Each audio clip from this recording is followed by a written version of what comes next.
sempat viral dan menghebohkan media, baik itu media massa, media online, media pertelevisian, tentang Perpres nomor 10 tahun 2021 tentang bidang usaha penanaman modal. Di dalamnya ada lampiran dari Perpres tersebut tentang bidang usaha penanaman modal yang terkait dengan industri minuman keras.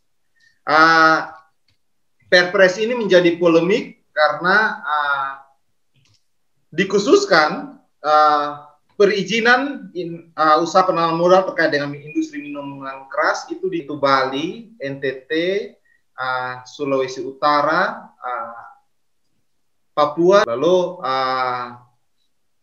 civil society dari Papua, masyarakat rakyat Papua, MRP, DPRD, dan gereja menolak keras karena diasumsikan Perpres itu mendukung pembunuhan masyarakat Papua. Tapi di beberapa provinsi, 4 provinsi lainnya itu tidak ada penolakan yang signifikan. Bahkan di NTT, gubernur sangat menerima dengan terbuka Perpres tersebut. Hanya setelah menerima masukan dari berbagai pemuka agama, maka Presiden mencabut lampiran Perpres. Jadi Perpres nomor 10 tahun 2021 tetap laksanakan tentang penanaman modal usaha. Tapi untuk lampiran terkait dengan penanaman modal terkait dengan industri minuman keras dicabut. Gitu. Mengingat banyaknya masukan dari pemuka agama dan kelompok masyarakat lainnya. Nah, ketika Jokowi mencabut lampiran tersebut, banyak ucapan selamat dari kelompok masyarakat. Gitu. Tapi terjadi dikotomi karena diasumsikan ada kelompok masyarakat yang sudah sangat berterima dengan Perpres tersebut karena dikatakan bahwa itu melindungi minuman. Kalau biasa orang kenal Milo, minuman lokal ya, Milo, minuman lokal. Karena itu berarti mengangkat Milo ke ranah yang lebih tinggi itu pada industri yang lebih besar gitu. Dan di situ pun alasan dari pemerintah di dalam beberapa diskusi di televisi mengatakan dengan adanya Perpres tentang penanaman modal usaha terkait dengan minuman keras itu malah akan menjamin level kadar alkohol itu akan dilakukan pengawasan secara lebih ketat oleh BP POM. Karena ada undang-undang yang menaunginya. Gitu. Ini dialektika yang karena ada yang mendukung, ada yang kontra. Gitu. Kali ini walaupun Perpresnya, lampiran Perpres sudah dicabut, kita akan berdiskusi tentang itu untuk melihat cakupannya, baik cakupan sosial, pendapat agama maupun cakupan bisnis. Mungkin kita dekati pakai 3 pendekatan itu. Karena alasannya adalah menghidupkan Milo, minuman lokal menjadi sebuah produk ekonomis yang tinggi. Itu kita diskusi apakah betul lampiran Perpres itu akan mendukung peningkatan ekonomi masyarakat. Yang kedua, apakah Perpres tersebut berlawanan dengan lembaga keagamaan tidak yang selama ini mengajarkan tentang sesuatu yang baik dan buruk, ya. Ada Pak Pendeta. Dan yang ketiga adalah kita coba melihat cakupan bisnisnya. Apakah menguntungkan Perpres tersebut? Karena Papua itu minuman lokalnya tidak ada. Setahu saya minuman lokal dari Papua ya dari Manado. Mereka dari cap tikus itu. Kalau minuman lokal yang bermerek dari Papua Gini masuk. Gitu. Kalau di NTT ya ada Sopi, lalu diproduksi menjadi Sopia. Di Bali ada arak Bali, gitu. Di Manado ada cap tikus, itu sudah branding ya. Jadi kita akan diskusikan itu. Kita tidak diskusi ini tidak sampai pada kesimpulan bahwa karena lampiran Perpresnya sudah dicabut. Kita hanya mencoba mencermati kira-kira kalau dia berlaku seperti apa. Silakan, Bos keluar. Beta dukung ya, karena kalau kita riset itu minuman-minuman lokal bahkan di Jawa sendiri ini minuman ini ada dari nenek moyang. Di Jawa pun ada tuh. Sejak kerajaan-kerajaan dulu itu minuman-minuman ini sudah jadi minuman kerajaan sebenarnya. Ya. Jadi kemudian ini apa namanya diturun ke masyarakat. Kalau kita lacak hampir semua daerah sebenarnya ada minuman lokal. Ya. Papua katanya ada juga. Saya tanya katanya ada juga. Hanya memang mereka tidak budidayanya tidak jalan. Tetapi ada sebenarnya. Kalau tidak salah dibuat dari buah sagu atau apa ya. Tapi semacam itu ada. Jadi dia baru mulai hilang. Saya kira karena terutama Islam masuk, saya kira. Kalau Kristen malah mendukung itu ya.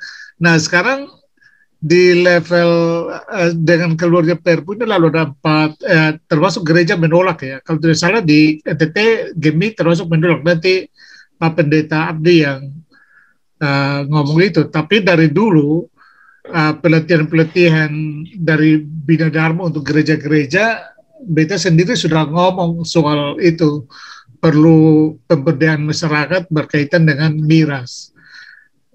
Pikirannya begini, kenapa gereja misalnya perjamuan pakai anggur harus beli dari luar, padahal kalau miras itu bisa bisa dikonversi ya, bisa dibuat untuk menjadi anggur ya yang menyehatkan, lalu gereja menggunakannya jadi produk lokal itu untuk perjamuan. Terasa itu memberdayakan masyarakat kita gitu. Jadi janganlah gereja juga ikut melarang minuman lokal, padahal gereja sendiri nanti membeli anggur di toko untuk pakai perjamuan. Kenapa tidak kita berdayakan masyarakat kita? Alasan yang berikut adalah itu produk budaya ya, produk masyarakat kita, dan jangan berpikir bahwa miras itu lalu membuat satu masyarakat mabuk semua. Tidak begitu juga. Saya hidup dalam alam seperti itu. Masa kecil itu ya kita ada laru dan ada sopi ya. Laru itu rendaman dari tuak yang dengan obat-obatan akar-akaran. Biasa opa-opa yang perendam itu ya katanya untuk encok, sakit, kelelahan, macam-macam lah.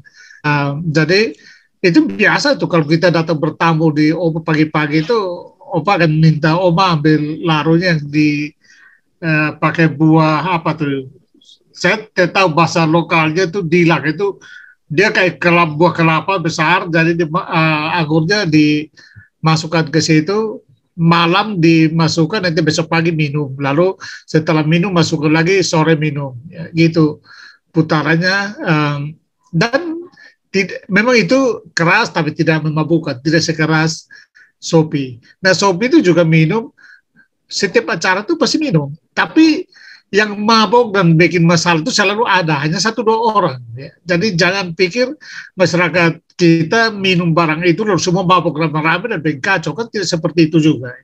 Di mana orang banyak yang minum, yang bikin kacau itu 1-2 orang, itu ada, selalu ada seperti itu. Ya. Terutama seingat saya kalau Natal, tahun baru, kalau kami berjalan dari kampung ke kampung itu ya memang minum, bahkan ada semacam bertarung minum, itu kompetisi minum antara kampung ya. Jadi nanti siapa yang paling jago gitu ya. Kalau kita masih masa remaja itu biasanya ya duduk di meja-meja pertarungan kayak gitu ya. Dan memang sampai mabuk-mabukan kalau acara-acara seperti itu, tapi tidak, kalau seingat saya waktu di Rote itu tidak ada sampai merusak itu, tidak ada. Yang merusak 1-2 orang tuh mau Natal kayak mau bukan Natal, memang kelakuannya sudah begitu, dan itu masih hitung dengan jari, masyarakat sudah tahu siapa yang polanya seperti itu. Jadi janganlah kita lalu menganggap karena minuman itu bikin rusak masyarakat, itu tidak benar ya. Kita ini lahir dari masyarakat yang suka mabuk, maksudnya gitu ya. Jadi jangan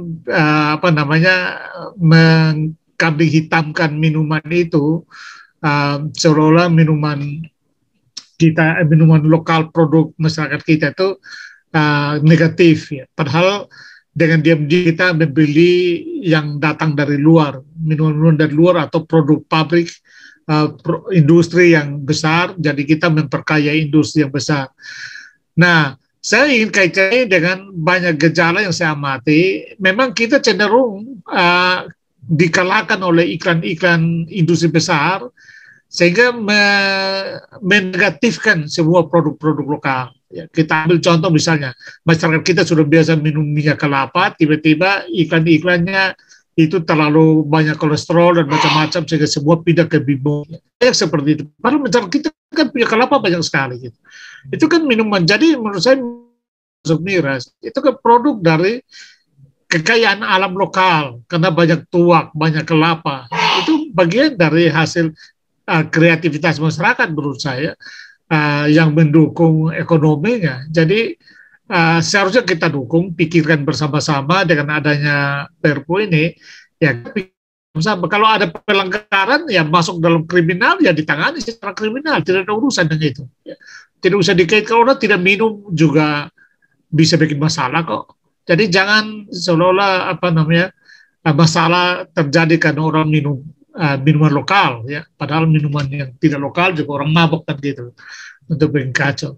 Nah, memang nanti kalian bahas itu masuk juga karena kemarin di salah tiga mahasiswa Papua yang mabok sampai mati itu dari 7 ya, 3 yang mati. Ya, saya tidak cek mereka mati karena minum campur kayak apa, tapi setahu saya korban-korban yang mati itu biasanya karena minum oplosan, ya, campur dengan ini, campur dengan itu, bahkan campur spiritus.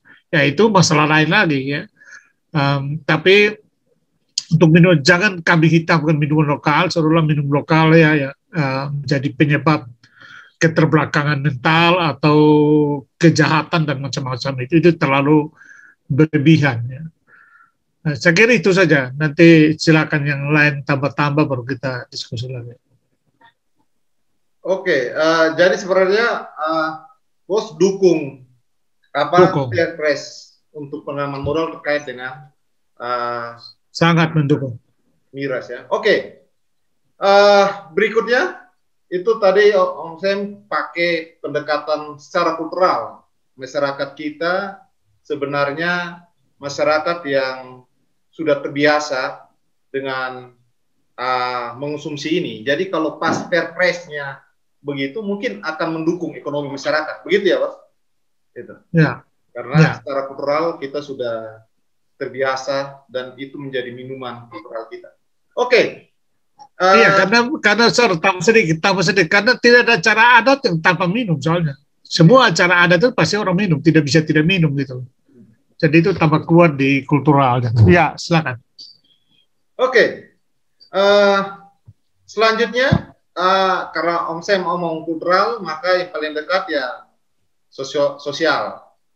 Om Eci. Silakan Om Eci. Ya. Baik. Saya barangkali tidak akan masuk secara umum berbicara tentang Perpres itu ya. Saya ingin mendekatkan pembicaraan kita pada konteks di mana saya berada di Kupang NTT. Terkait dengan ada orang menggunakan terminologi miras, tetapi saya lebih suka menggunakan terminologi Milo saja, minuman lokal. Kalau miras sebenarnya agak lebih tendensinya lebih negatif sebenarnya. Kalau Milo barangkali lebih akan dekat pada minuman-minuman yang memang itu produk lokal yang punya kedekatan emosional secara kultural. Dan karena itu barangkali dua terminologi itu juga perlu dimaknai secara baik.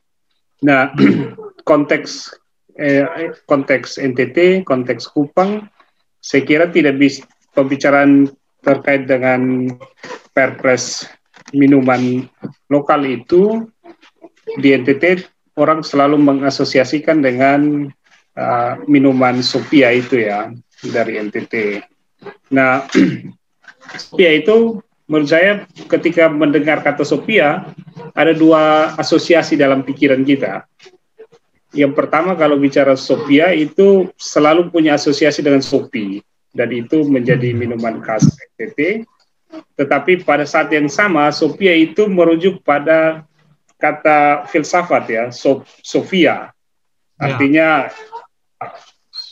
Sophia itu menjadi bijaksana, kira-kira begitu ya. Nah, saya dari kata itu sebenarnya ada dua interpretasi yang bisa kita mainkan sebenarnya.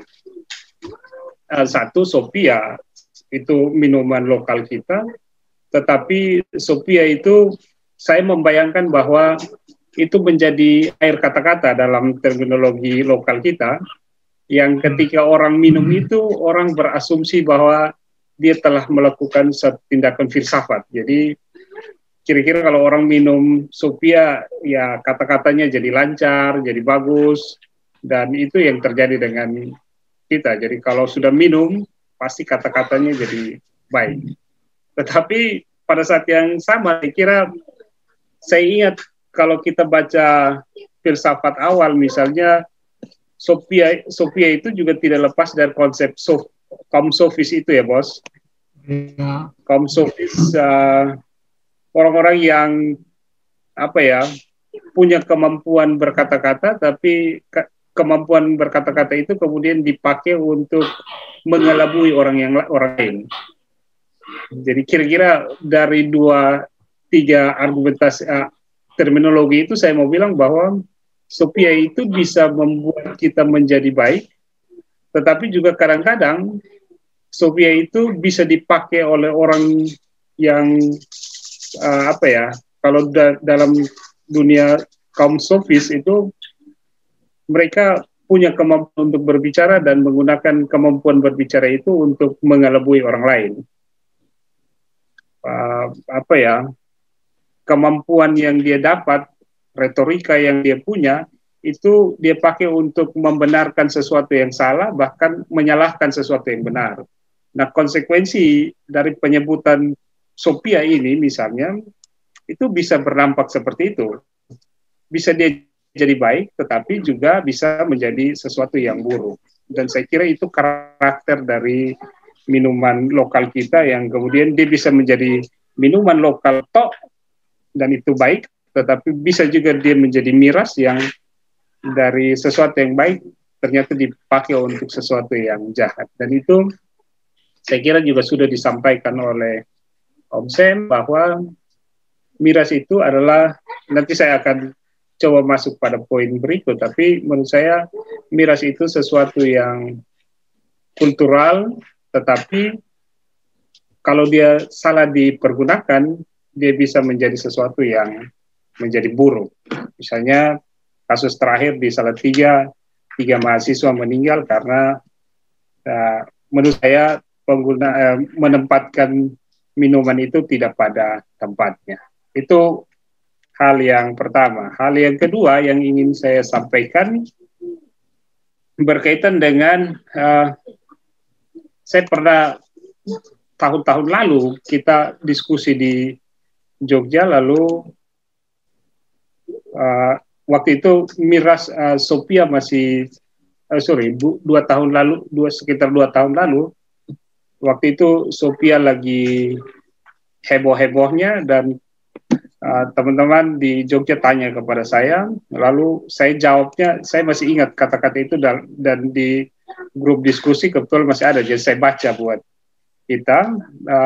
Kira-kira saya menyebut begini, Sophia NTT itu hanya akan berharga pada ruang-ruang kebudayaan, bukan dalam ruang ekonomistik. Menghadirkan Sophia dengan harga tinggi agar bernilai ekonomi adalah cara kerdil manusia kapitalis membajak ruang-ruang kebudayaan dengan mengatasnamakan untuk kesejahteraan rakyat. Kira-kira begitu. Nah ini menurut saya kadang-kadang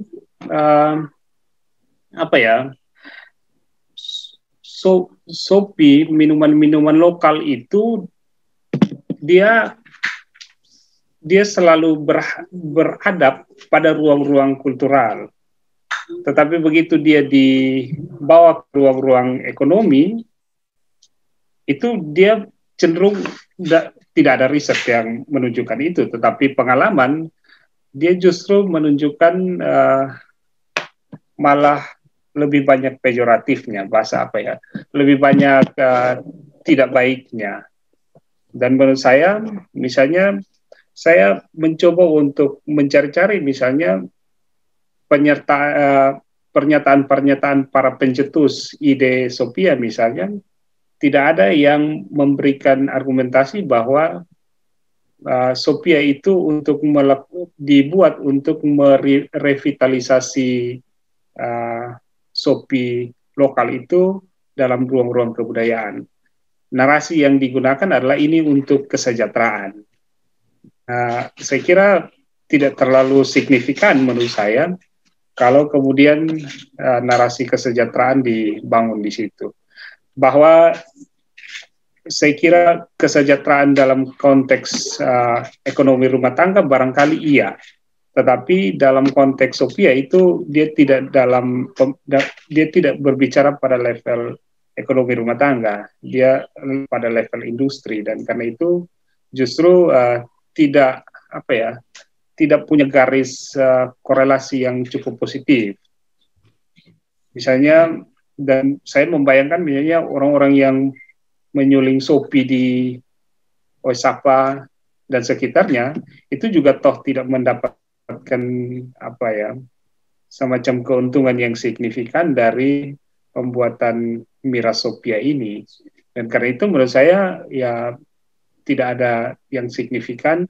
Kalau kemudian para pencetus mengatakan bahwa ini akan mensejahterakan, ya barangkali itu juga bahasa populis saja, dan itu menjadi sesuatu yang sangat lumrah di mana-mana orang selalu mengatasnamakan kesejahteraan, padahal logika di balik itu kan tidak ada kalau kita periksa misalnya.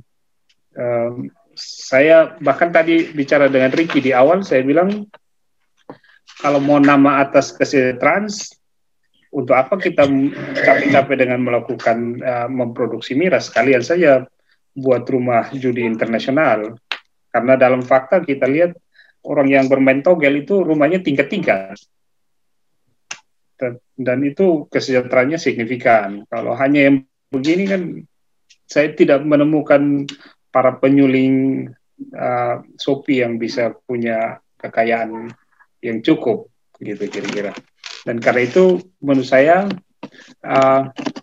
baik juga bahwa perlu untuk melakukan semacam modernisasi minum lokal, tetapi dia harus ditempatkan pada ruang-ruang yang proporsional, artinya ruang-ruang kultural, dia tidak kemudian dihadirkan pada ruang-ruang yang ekonomistik yang lebih pada narasi untuk kesejahteraan. Saya kira tidak terlalu signifikan untuk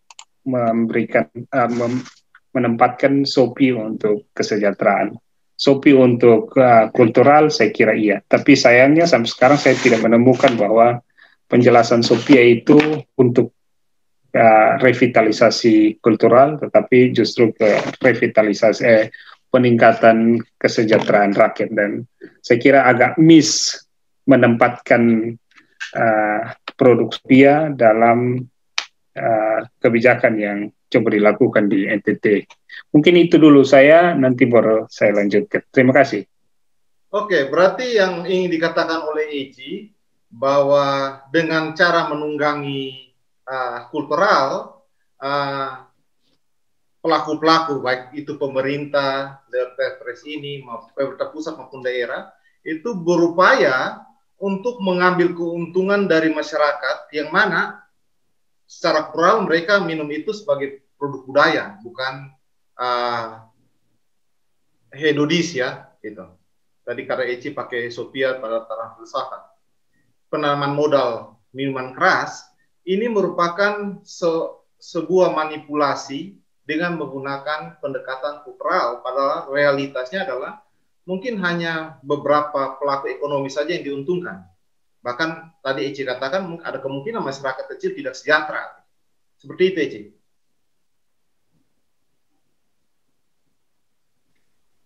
Iya, mungkin saya belum ada bukti empiris secara ilmiah untuk membuktikan bahwa tidak ada punya korelasi antara kesejahteraan produksi industri Shopee yang level industri dengan kesejahteraan rakyat masyarakat. Saya tidak punya riset itu, tetapi dalam pengamatan saya rasanya tidak punya relevansi antara produksi Shopee itu dengan kesejahteraan. Kalaupun ada, saya kira cukup kecil. Kalau ini diambil sebagai sebuah kebijakan, dan kita tahu bersama bahwa kebijakan ini juga punya potensi dampak negatif yang cukup besar, potensi ya. Kalau dikasih timbangan misalnya, dengan potensi dampak yang begitu besar dan keuntungan yang tidak terlalu signifikan, saya kira juga barangkali Ricky belajar ilmu ekonomi situ, ya saya kira tidak terlalu pas. Kita hanya potensi keuntungan kita 5 misalnya, tapi potensi dampak negatifnya cukup besar, sekalipun masih potensi, misalnya potensinya 10, saya kira juga kalkulasi kebijakan tidak terlalu pas. Saya kira begitu. Ya, Om Eci selalu coba kait-kaitkan ini. Saya selalu di belakang Om Eci atau di depan Om Eci. Ini memang kehebatan moderator. Pertama, saya setuju bahwa ini perlu dicabut. Perlu kita luruskan dulu bahwa ini bukan Perpres miras. Jadi ini fokus kepada mengizinkan daftar investasi negatif yang sebelumnya itu untuk miras tidak ada, kemudian atau minuman keras, kemudian dibuka oleh Presiden dengan harapan daftar investasi negatif ini salah satunya ada diizinkan untuk perusahaan asing, dan lebih perusahaan asing bisa berinvestasi. Kalau boleh saya menganalogikan, ini seperti kondisi Indonesia membangun tim sepak bolanya dia beberapa tahun belakangan, misalnya begitu. Apakah pilih kita naturalisasi pemain bola dari asing, ataukah kita mengembangkan secara baik kader bola kita dalam hal ini pemain-pemain bola kita di Indonesia. Jadi pilih strateginya mau cepat atau tidak dalam industri minuman ini. Nah, perlu kita catat bahwa terutama catatan ini buat Om Eci, per tahun itu berdasarkan estimasi dari anggaran pendapatan negara dari cukai, khusus minuman alkohol dan etil ini, dia per Juni tahun 2020 itu dia mendekati 2,4 triliun per tahun. Bahkan saya yakin naik lagi, itu bisa naik lagi. Artinya uang cukup banyak itu 2,4 triliun yang harus kita keluarkan untuk membeli, kalau boleh saya samakan tadi yang dimaksud Om Eci itu air kata-kata ya, karena kalau kita sudah minum itu kita berkata-kata enak, jadi kita dulu sering bilang bukan beli alkohol tapi beli air kata-kata. Jadi kalau kita sudah minum itu kita kata-katanya jadi lebih lancar, lebih ini dan sebagainya. Dan saya yakin juga kita berlima ini sedikit banyak sudah pernah mendengar cerita, sedikit mencicipi ataupun melihat teman-teman yang pada posisi mabuk itu, atau yang memabukkan akibat minuman lokal ini. Kenapa 4 daerah? Tadi Om Wiki sebut 5 ya. Tadi padahal seingat saya itu hanya 4 ya, karena Papua, Sulawesi, Bali dan NTT. Sedangkan kalau kita lihat Sumatera Utara itu juga punya, Kas, Lapo, Batak, Tuaknya itu juga punya, Maluku juga punya. Tapi kenapa tidak di daerah-daerah itu misalnya begitu? Nah, kalau kita merujuk lagi sedikit gambaran, apakah industri ini itu menguntungkan atau tidak? Di Bali, di daerah Singaraja itu sudah produktif Bali wine-nya di Bali untuk memproduksi pertanian untuk anggur yang kemudian digunakan sampai saat ini, namanya itu Bali wine begitu, atau saya tidak pilih mungkin Bali High ya. Itu yang khusus produk hiliran. Di daerah wisata hal ini tentu mendukung, karena kalau kita jalan-jalan ke tempat pariwisata, salah satu yang akan jadi bahan yang dicari oleh banyak wisatawan, terutama wisatawan asing, itu alkohol. Dalam hal ini minuman untuk menikmati kebersamaan dengan keluarga, dengan orang dekat dan sebagainya. Tapi apakah sampai memabukkan? Saya juga pikir tidak, karena memang ada tahapan-tahapan tertentu yang kita bisa mampu kontrol. Diskusi ini mungkin kita pernah lihat diskusi antara negara bagian di Amerika, Texas dan juga New York. Mereka bagaimana diskusi tentang legalisasi senjata begitu. Semua orang di sana bisa beli senjata, tapi belum tentu tiap hari saling tembak begitu. Nah, dari sisi bisnis, saya setuju dengan Om Ichi bahwa belum tentu ini menguntungkan, tetapi ini kalau tidak diperbaiki dalam istilah industri itu supply chain-nya. Jadi harapannya begini, dari tingkatan pertama kalau kita bicara industri tidak mesti kapitalisasi, kan begitu. Industri ini kita bicara standarisasi. Jadi alkohol tertentu pada tahap tertentu yang tentu dilakukan berdasarkan penelitian. Itu justru membantu kanalisasi yang baik terhadap kesehatan kita misalnya. Jadi ada quality control menyatakan bahwa alkohol tertentu ini layak untuk dikonsumsi oleh tubuh pada jam-jam tertentu, dengan ini tujuannya adalah mengurangi kolesterol misalnya seperti itu. Tapi saya tidak mau menganggap seperti itu karena itu bisa jadi klaim. Nah, hal ini ketika kita lihat lebih lanjut, maka tidak menjadi, menurut saya tidak menjadi tantangan tertentu begitu dalam pengembangan industri ini. Misalnya kita pakai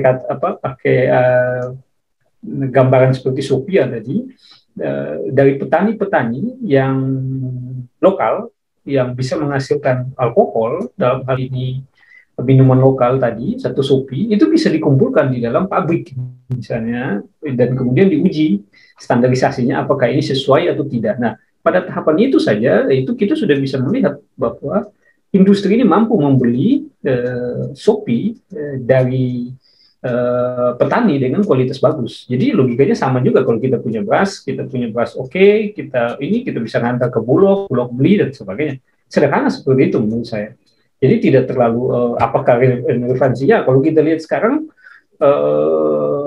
kain adat di NTT, apakah terjadi peningkatan produksi dari mama-mama atau ibu-ibu kita setelah ada misalnya dari zaman Pak Pit Talo untuk meminta supaya kita gunakan kain adat di kantor, bahkan sampai sekarang lebih gencar lagi. Menurut saya itu ada relevansinya, dan dengan dilakukan penelitian tentu ada bahwa mama-mama mulai gencar dan orang mulai berpikir bahwa seperti batik, bahwa apakah kita harus pilih batik yang bagus. Ini tentu industri bergerak. Nah, ini logikanya juga sama kalau kita mulai dengan miras, bahwa yang akan jual di sini standarisasi alkoholnya mencapai begini, dan itu akan dilakukan quality control. Maka petani-petani kita, bapak-bapak kita itu mulai bekerja keras.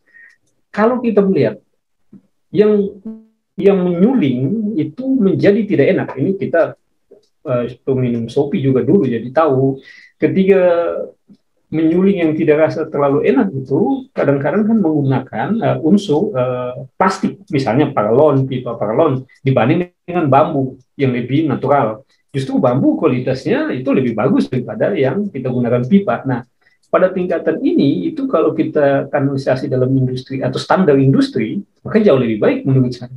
Akan ada terbentuk standar bagi para petani kita, sehingga mereka yang berusaha itu menentukan standar kita, dan kita tidak ragu-ragu lagi untuk membeli. Nah, yang terjadi saat ini kan masing-masing versinya. Jadi yang menentukan adalah indera perasa kita. Kita bisa menentukan. Misalnya di titik tertentu dia jual per botol 50.000. Wah, ternyata bukan SK, bukan supir kepala. Dia ternyata kelas 2. Karena kita berdasarkan informasi saja, tapi kita tidak bisa standarisasi. Tapi kalau kita bicara black label, itu sudah tahu bahwa standarisasinya jelas. Itu poin kedua. Poin yang ketiga, Sophie juga itu saya betul kita sama-sama tidak tahu latar belakang argumentasi untuk mau bawa ini ke dunia industri. Tapi mari kita lihat soju, whisky, sake itu juga datang dari minuman lokal dari negara-negara tertentu atau daerah tertentu. Dan itu justru sekarang ketika kita pulang dari satu negara ini membawa itu tuh rasanya senang begitu, sama seperti ketika kita pulang dari Manado kita bawa cap tikus, itu menjadi sesuatu kebanggaan begitu, entah kita minum atau tidak, tapi sudah jadi souvenir begitu untuk kita bisa bawa pulang. Yang jadi ketakutan kan black campaign terhadap cap tikus itu, minum cap tikus 3 orang meninggal, minum ini kan akhirnya ini membunuh produk sendiri. Gitu. Saya melihat sisi positifnya ditarik dari Perpres 10 ini menunjukkan justru membuka peluang bagi kita anak-anak lokal untuk berani berinvestasi.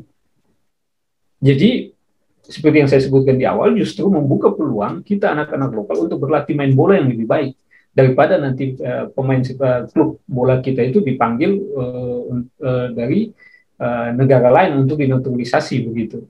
Nah, kalau ini dibuka, maka akan datang misalnya seperti kita lihat di negara tetangga, ada pabrik Heineken yang datang, terus pemerintah punya saham sekian. Meskipun di situ juga ada mereka punya lokal yang mereka sebut itu Topas kalau saya tidak salah. Liurai. Itu minuman lokal sana yang kemudian, atau Sopi yang kemudian sudah dibuat secara legal, namanya Liurai. Itu diproduksi oleh Heineken, perusahaan bir dari Jerman yang ada di Timur Leste misalnya begitu. Nah, apakah kita di NTT tidak bisa? Menurut saya bisa. Peluangnya kita ngatur supply chain aja. Terbukti whisky di beberapa negara ini ada jalan, bahkan di Bali di Bali jalan, dan ingat itu 2,6 triliun itu nilai yang cukup besar. Dan salah satu ketika orang akan jalan-jalan untuk wisata adalah alkohol. Mungkin itu menurut saya. Jadi apakah industri ini membangun? Ya, menurut saya justru peluang saya bersyukur pada secara anak bangsa, bersyukur karena ini dicabut dari daftar investasi ini Perpres ini dicabut karena atau kembali dimasukkan ke daftar investasi negatif. Justru itu lebih baik bagi kita anak-anak lokal, kita bisa berinvestasi di situ dan kita bisa tetapkan standar untuk hal itu. Nah, terakhir Om, terkait apakah dia masuk ke ruang-ruang budaya kapitalis, sake atau arak sendiri itu juga digunakan untuk ruang-ruang budaya, atau kain adat kita itu juga penuh dengan tutup-tutup budaya. Tapi ketika posisi saat ini dia masuk dalam meningkatkan ekonomi, maka tidak terelakkan kata industrialisasi itu harus dijalankan. Nah, yang menurut saya yang perlu diberikan ruang-ruang adalah siapa yang akan minum pada saat budaya, gitu. Jadi orang tua dipersilakan untuk minum untuk itu, dan misalnya pemuka agama juga dipersilakan minum untuk melakukan dialog-dialog budaya itu. Jadi ini Sopi yang kita anggap budaya tapi diminum misalnya orang yang tidak berbudaya, tetap juga tidak jadi berbudaya begitu. Dia gabung-gabung begitu. Maaf kalau saya interpretasi keliru. Oke, Chris. Pertanyaan lebih lanjut adalah kalau memang dia sangat menguntungkan dalam penanaman modal, dilihat dari harga Sophia yang sekarang itu tinggi sekali. Ya, ada kemungkinan kalau dia menjadi sebuah industri, maka masyarakat lokal akan jauh dari produknya sendiri. Karena mereka tidak akan beli Milo, tapi mereka beli minuman yang sudah ada branding Sophia ya. Karena memang tujuannya ke sana. Gitu. Milo ini rencananya digeser dengan Sophia supaya modernitas. Nah, menurut Om Chris, kalau penanaman modal, apakah 4 provinsi ini dia lebih tepat menjadi produsen ataukah pasar dari Sophia? Karena minuman lokal di 4 provinsi ini diproduksi untuk kebutuhan kultural, bukan untuk kebutuhan pasar. Gitu. Tapi kalau kita naikkan levelnya ke kebutuhan pasar, maka kita harus kasih harga yang pas di situ. Nah, tadi menarik, tapi pertanyaannya, ditanamkan modal untuk memproduksi, lalu dijual di tempat lain atau diekspor, ataukah ditanamkan modal, pasarnya pun di 4 provinsi ini. Gitu. Bagaimana, Om Chris? Sophia silakan saja di harga mahal. Kita bikin lagi yang baru untuk UKM. Dan anak-anak muda pulang kuliah kenapa tidak bisa bikin baru untuk seperti itu? Apa susahnya kita bikin itu? Kita butuh quality control. Kita UKM apa? UKM khusus minuman lokal. Mau kita kasih nama Tabalik tak putar kanan, tak putar kiri, ya tidak ada masalah. Biarkan saja Sophia dengan 51.000, kita jual dengan 17.000 atau 18.000. Maksud saya, kenapa kita takut dengan namanya proses industrialisasi? Bukankah di negara-negara besar yang itu mereka sudah mendorong proses industrialisasi semua itu? Atau kalau kita bilang kapitalisasi tidak juga, tetapi di industrialisasi, lebih tepat di standarisasi. Jadi apakah Sophia mahal? Ya silakan memang. Saya pikir setiap brand itu punya trik untuk menjaga kualitasnya. Misalnya Johnny Walker dengan Black Label tentu berbeda harganya. Atau kita tentukan yang Smirnoff tentu berbeda. Biarkan saja Johnny Walker tetap mahal, tapi bagi kita yang mampu beli hanya di Black Label ya, ataupun di Red Label ya kita beli itu. Nah, yang saya takutkan justru Sophia, kita berpatokan kepada Sophia, kita tidak berusaha untuk membuka lagi UKM khusus ini, misalnya begitu. UKM ini apa susahnya kita buka? Kita butuh standarisasi dari misalnya dari kampus tertentu, penelitian etanolnya atau kandungannya, terus kita butuh standarisasi dari misalnya Badan Sukovindo, dari Sukovindo atau badan standarisasi tertentu, dan kita sudah siap untuk membuka itu. Kita siapkan label, apa bedanya dengan kita bikin kritik? Toh sama-sama juga ada industrinya. Yang takutkan adalah, ketika kita buka itu maka kita digerebek. Jadi jawaban saya tidak apa-apa, Sophia mahal, kita buka lagi business as usual, kita bikin lagi yang baru begitu. Menurut saya itu. Nah, kalau jawaban apakah itu pasar atau tidak, pertama kita perlu penelitian lebih lanjut bahwa berapa persen penggunaan alkohol yang resmi itu digunakan untuk adat. Misalnya kalau di Bali kita menggunakan itu juga tidak banyak. Itu mungkin 1 atau 2 gelas juga tidak cukup untuk misalnya ditaruh di beberapa tempat dan sebagai sebagai sesembahan begitu. Itu tidak banyak. Nah, apakah itu produksi per hari juga tidak sampai, menurut saya tidak sampai 1% dari total produksi pabrik itu. Jadi apakah itu digunakan? Menurut saya mungkin itu membangun logika yang bisa diterima masyarakat lah ya, kalau tujuannya. Tetapi kalau itu dipakai umum tidak. Nah, kalau apakah itu sekaligus konsumsi atau tidak? Saya pikir kita perlu meriset lagi. Dalam riset yang saya baca itu pernah terjadi tahun 2000, kalau saya tidak salah 2009 di Kupang, setiap masyarakat pada hari raya Natal itu menghabiskan rata-rata itu 800 sampai 1 juta untuk alkohol, baik itu bir ataupun yang lain, khusus beli itu. Jadi masyarakat mengeluarkan dana 800 sampai 1 juta. Nah, apakah itu bagian daripada misalnya kalau kita produksi 4.000 saja per hari botol itu, saya pikir itu juga tidak cukup untuk kita semua di Kupang atau di NTT itu minum. Gitu. Jadi kalau investasi itu besar, investasi asing itu bisa masuk di atas 110 M. Jadi kalau dia masih di bawah 10 M ya tentu itu kita lokal masih bisa. Kalau di atas 10 M tentu kapasitas produksinya tidak kecil lagi. Nah, kalau itu dibagi rata saja, dibagi gratis kepada masyarakat NTT satu kepala rumah tangga itu 5 botol, misalnya begitu untuk per hari, saya pikir itu juga masih lebih kapasitas produksi pabrik. Jadi tentu mereka tidak target ke NTT atau ini, jelas itu kita rata-ratakan saja itu target keluar. Apakah pasar? Ya pasar itu ketemu mampu orang yang beli. Itu jawaban saya. Jadi kalau kita sekali, ya memang kita pasar, tetapi apakah besar? Tidak juga menurut saya, karena data sekarang per 2008 itu 800.000 sampai 1 juta per orang menjelang Natal. Jadi itu dihabiskan di bulan Desember. Itu jawaban saya. Oke. Om Kris sudah membahas kajian bisnisnya, kita lari ke Pak Pendeta. Etis bisa masuk ke sosiologis juga tidak apa-apa, Pak Pendeta. Silakan Pak Pendeta. Saya kira memang kalau kita membaca Alkitab, ketika bicara tentang minuman keras, sebenarnya ada 2 perspektif di sana. Ada yang positif, ada yang negatif. Misalnya dalam Amsal 20 ayat 1, itu dalam perspektif yang negatif, dia bilang anggur adalah pencemooh. Minuman keras adalah peribut. Tidaklah bijak orang yang terhuyung-huyung karenanya.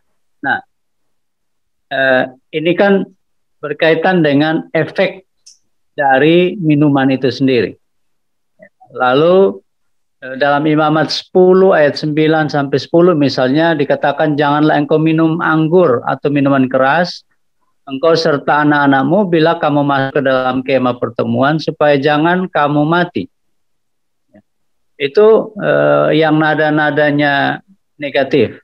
Ya. Tapi tidak sedikit juga sebenarnya dalam Perjanjian Lama itu ada nada yang positif terhadap anggur. Misalnya dalam kitab Ulangan, ya, dalam kitab Ulangan 14 ayat 26 misalnya, di situ dikatakan, dan haruslah engkau membelanjakan uang itu untuk segala yang disukai hatimu, untuk lembu sapi atau kambing domba, untuk anggur atau minuman yang memabukkan, atau apapun yang diingini hatimu, dan haruslah engkau makan di sana di hadapan Tuhan Allahmu, bersukaria engkau dan seisi rumahmu. Ini berkaitan dengan persembahan persepuluhan.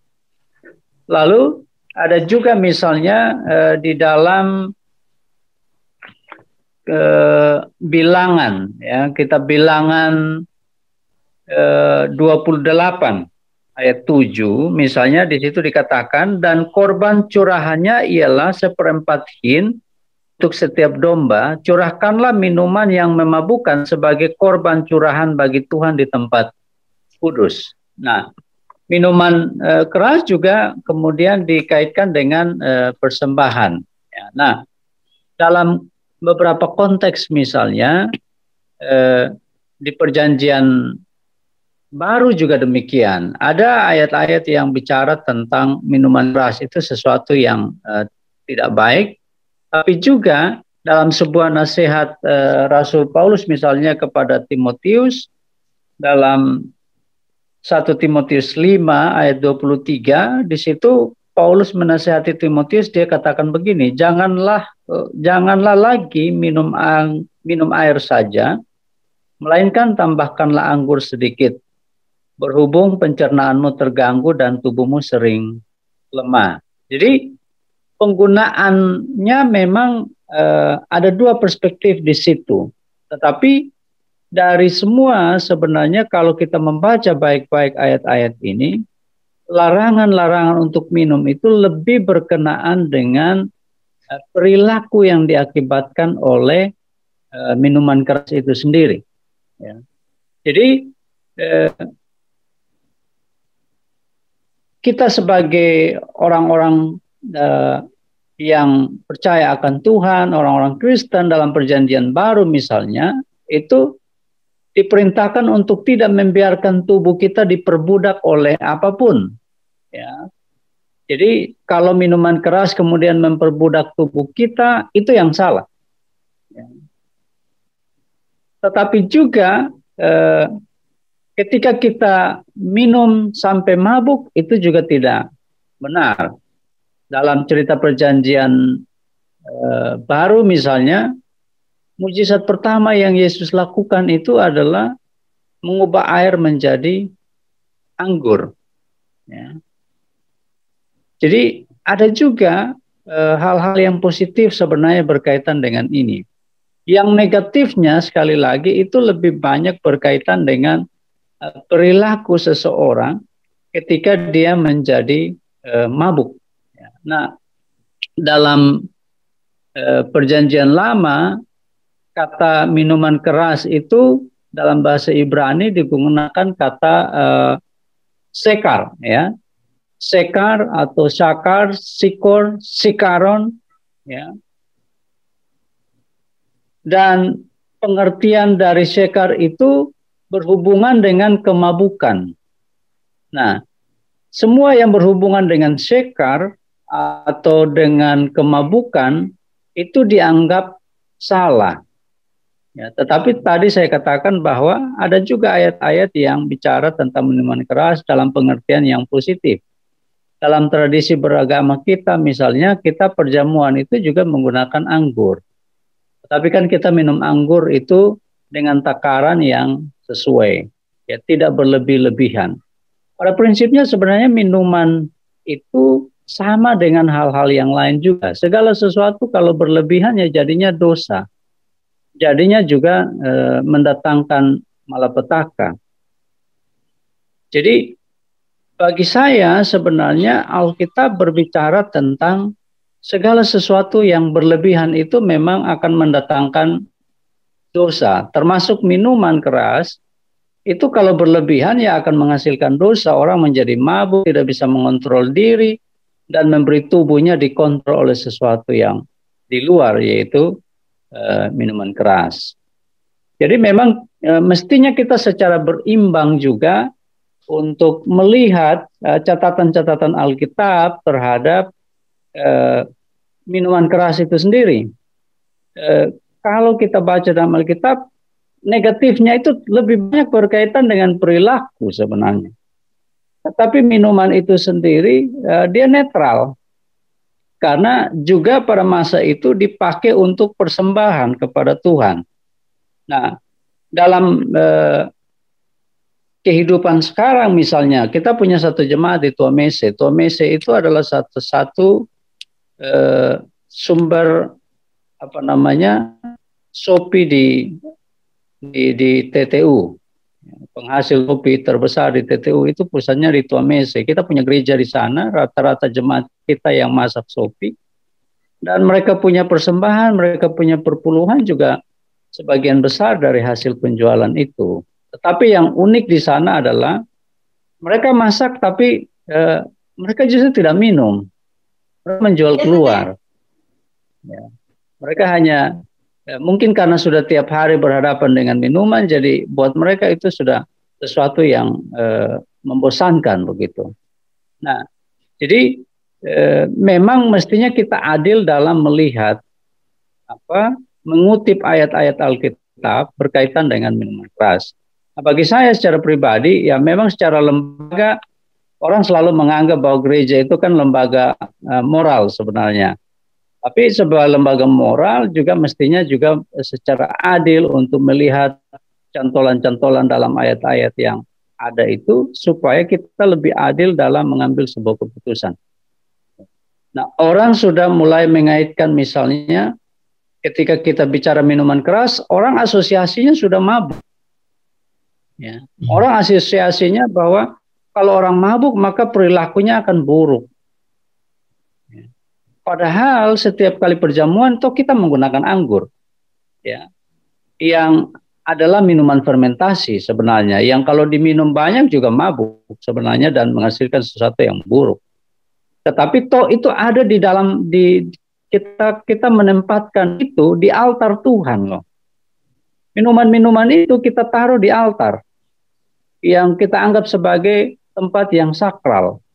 Nah, dalam perjanjian lama saya kira itu juga terjadi sebenarnya. Nah, dia menjadi negatif karena berkaitan dengan pesta pora, berkaitan dengan perilaku hidup para raja pada saat itu yang menggunakan minuman itu memabukkan mereka, dan ketika mereka mabuk, mereka melakukan perilaku-perilaku yang menyimpang dan menghasilkan dosa.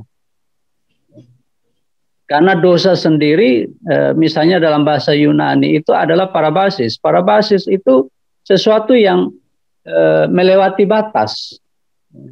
Jadi konsep dosa itu sebenarnya sesuatu yang melampaui batasan. Apapun yang melampaui batasan, bukan hanya minuman keras, ya, itu akan menghasilkan dosa sebenarnya. Jadi saya kira dalam perspektif itu, benar gereja sebagai lembaga moral, tapi juga kita mesti adil untuk melihat bahwa dalam prakteknya kita juga menggunakan minuman keras. Yang kita mesti bilang adalah bahwa kita mesti arif dan bijaksana menggunakan. Misalnya soal teknologi kan, kita tidak bisa melarang teknologi, gereja juga menggunakan teknologi.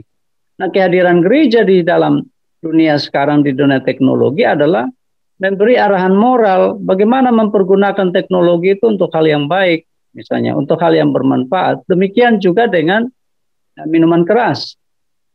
Saya kira untuk sementara begitu. Berarti mau dikatakan begini, Pak Pendeta, bahwa investasi minuman keras itu tidak apa-apa. Yang penting kontrol moralnya itu yang harus dilakukan. Seperti itu. Ya. Jadi kan sebenarnya begini, justru pekerjaan rumah kita sebagai gereja tambah besar karena industrinya sudah ada. Ya, industri secara apa namanya besar-besaran itu sudah ada, artinya pekerjaan kita bertambah, kontrol sosial kita mesti lebih kuat. Ya, bukan berarti kan kemudian ketika industri itu ada lalu semua orang warga gereja menjadi pemabuk. Ya, ketika industri itu ada lalu kemudian semua warga gereja akan berperilaku buruk. Kan sama dengan teknologi. Ketika teknologi dulu misalnya orang menganggap bahwa teknologi itu selalu berkaitan dengan sesuatu yang negatif. Internet selalu berkaitan dengan yang negatif misalnya. Tapi terus sekarang kita sebagai gereja dalam pelayanan kita mulai menyebutnya sebagai digital ministry. Nah, gereja mesti hadir sebagai lembaga moral yang mengingatkan supaya jangan berlebihan dalam menggunakan sesuatu. Teknologi atau apapun termasuk minuman keras itu mesti dikontrol. Nah, jadi saya kira perspektif saya demikian. Ini tidak mewakili lembaga, tapi itulah kadang-kadang kan orang merasa bahwa loh kok lembaga agama kok mendukung miras. Ya, miras sendiri sebenarnya netral.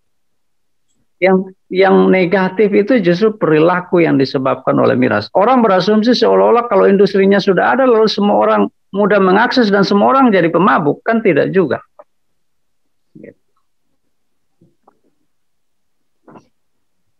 Oke, Pak Pendeta? Ya. Oke, saya akan masuk ke pertanyaan spesifik untuk Pak Pendeta. Karena tadi ngomong lembaga, ini hanya di 4 provinsi, dan 4 provinsi ini 1 Hindu, 3 ini basis Kristen, ya.